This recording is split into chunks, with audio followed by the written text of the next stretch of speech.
being the top barbarian builds in endgame for Diablo 4, so you can have a lot more fun on barbarian because you wouldn't believe how many builds are actually really good at level 100, Nightmare 100, Uber Lilith, properly tested by the best of the best of the best, and you're gonna have more fun on barbarian than you ever thought you could, because that's a lot of builds. They all play differently and some of them are really unorthodox yet still do damage. So let's check out what they are. First and foremost, maybe some of the more, let's say, OG type builds, the Whirlwind build, the one which you spin around like a maniac. It is bonkers. Now this is going into endgame, not at max level, although max level they all just slap. You can look at Rob. Shout out to the man. He's not a mortal. He came down from the heavens to help us regular folk understand barbarian more. Plus he's doing all hundreds with all of these builds and he's slapping, so you know the builds slap. And when it comes to Whirlwind, I will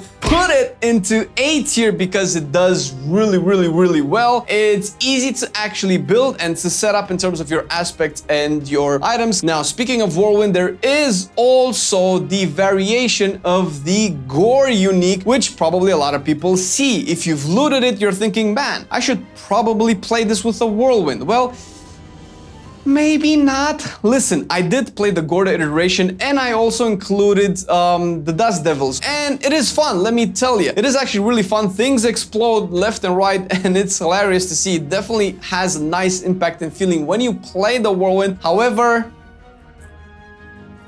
this stuff goes into B tier. It is good, it does really well, but it's not as great as Whirlwind, and it is a little bit more specific when it comes to the actual unique dropping. And for me, it seemed to trail off in terms of performance the later I got into the game. Now we're gonna go into Upheaval.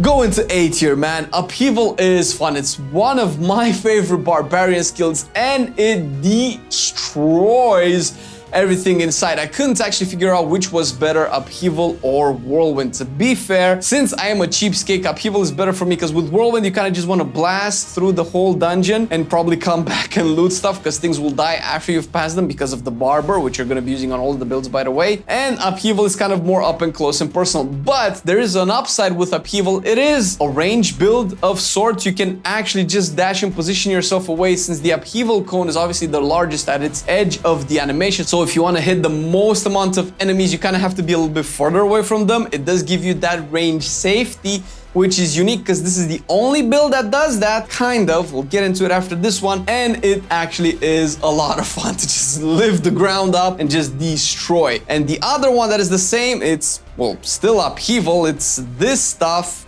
Also goes into B tier because the Hellhammer Upheaval is slightly weaker. Similar to the Whirlwind build, the unique actually takes a slot out of your aspect list, and the slot that it takes away, although it is fun to do, and if you have like leftover damage or you don't want to push the Nightmare Dungeon as high as possible, then you can play this one. Is very satisfying and you're gonna enjoy your barbarian playstyle, but it does do a lot less damage, not to mention the burning effect, the fire damage or whatever that is. It just doesn't really synergize that well with everything else what you do. Maybe we'll figure out an Upheaval bleed damage over time type build so that you can update that as well. However, the burning damage is very insignificant. If anything, it's probably just there to like trigger things as much as that will ever trigger anything. But it is fun. It is very spectacular in terms of its animation. It looks amazing, but that's essentially where it's going to be. Moving from the Whirlwind and Upheaval, let's take a look at Hammer of the Ancients, which I might be biased for, but testing all of these at relatively the same level and in relatively same dungeons, if you can tell already by watching the content in the background. The Nightmare Dungeon that I did to test all of these are around 20 and 17. I did 17 when I was level 58-ish, 59-ish, and then I just stuck with plus 20 just to have like an even benchmark to kind of see how fast all of these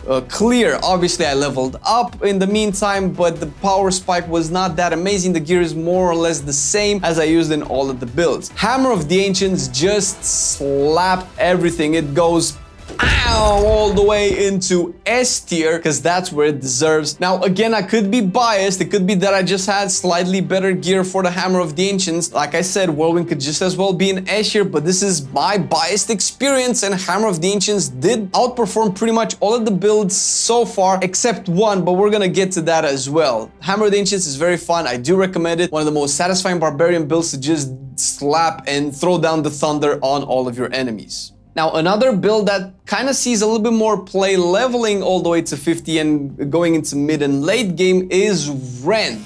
And Rend goes in A tier. It is good. Similar to Whirlwind, it is starting to get better and better as you go into the late game. However, I couldn't see it perform to the same level as Hammer of the Ancients. Rend is actually really good, especially if you play Rob's version with Rupture. It is fantastic. Obviously, having the Barber Malignant Heart. Let me just preface this: for the rest of these builds, you need your Barber. It's not particularly difficult to get. You can just farm it a little bit. Even if it's a low level one, that's perfectly fine. It does enable a lot of AoE and a lot of burst damage, and it helps a lot of these builds become viable.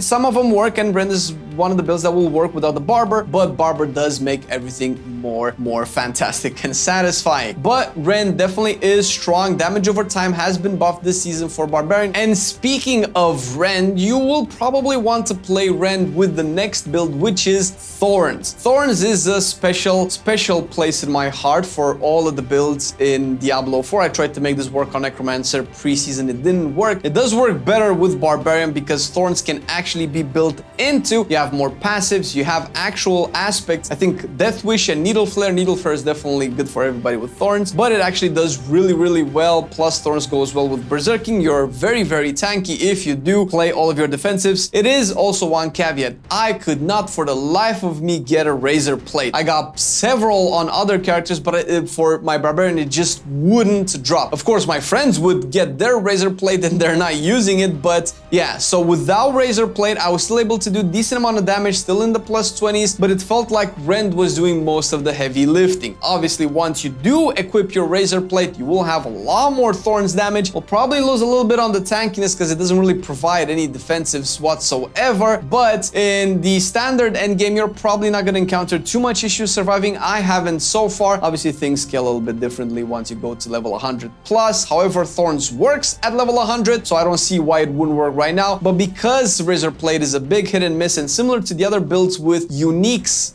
tied into them, I will put this into C tier because although the unique makes it a lot stronger, it does actually revolve around you getting it, and even if you do get it, it's likely not going to keep in tow with, I'm thinking, stuff like Whirlwind, alright? So I think this is probably where it is right now. I do want to see it higher because it is something that's hilarious for me to play, but seeing as how the kind of meta for Barbarian works in Season 1, I would be surprised to see Thorns anywhere near the other builds. And speaking of unconventional builds, this has been one that was particularly difficult to rank because it is a weird one that's popped up lately. Again, you can find it on Rob's channel as well, is the Frenzy build. This one does not have a, well, actually you do have a consumer because you're using Kick, and Kick is a big part of your damage, but Frenzy is hilarious. It's the only build that focuses on your basic generator, considering that there's this meme where basic generators just don't do damage whatsoever. This is not the case for Frenzy because Frenzy actually stacks a lot. You will need your Ramaladni's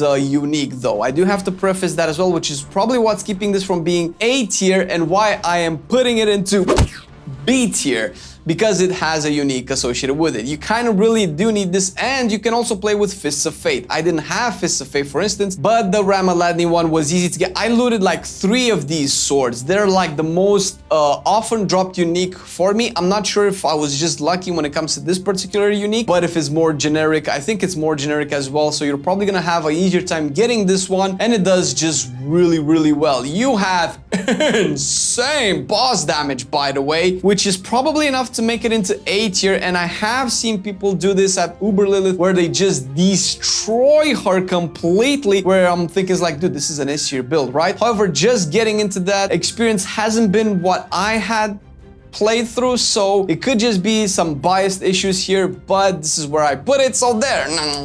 Change my mind, okay? Yes, Leapquake Barbarian is back. Oh my god, I love this playstyle back in Diablo 3, and it is kicking butt right now. It is an A tier all the way build. It is fantastic. It is very specific. Where the other builds can rotate some of the aspects around, this one has very specific aspects like perpetual stomping and giant strides. I did not get giant strides, by the way, so you'll be able to see in the footage in the background that I'm just sitting around a long time without my cooldowns because I couldn't reset my leap. Giant strides essentially lets you reset your leap when you hit more enemies all the way up to 9 seconds, totally shaved from its cooldown. And since it has a little over 9 seconds in total cooldown, you're essentially just gonna cast it non-stop as long as you land on a lot of enemies. And even without that, if you watch the fights when I actually have all of my cooldowns up, it destroys. I overkill pretty much everything in this plus 20. I'm a little bit higher level still, but compared to the other builds, I essentially overkill by a lot because the barber takes so long to proc that I just go through all of my abilities and they kind of die all the time. I never see their HP bar. And this does even more amazing things at max level. And I cannot wait to play with giant strides when they finally drop. And even without those, I was able to actually clear decently well compared to the other B tier specs, which is why I'm putting it into A tier because it has the potential to be even better.